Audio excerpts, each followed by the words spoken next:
The cottage you've got behind us was an original cottage that was used by coal miners. It's one of the last remaining slab-sided lath timber structures. It was slated for demolition in the 1990s, and through the good work of Mrs. Pat Nash, it has a heritage order on it. It would have a living room, a parlour, kitchen come dining room, a bedroom. They'd all be small rooms, and they would have an attached wash house.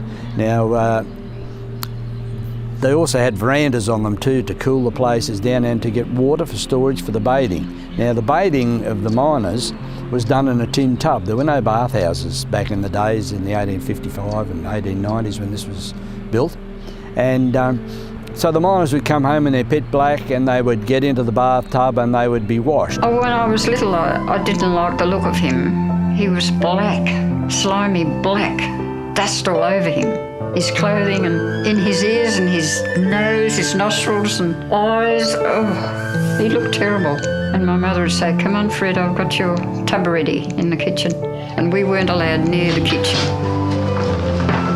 Shoo, go on, go and play. But my grandmother would make sure that her boys had their bath outside to keep the house clean.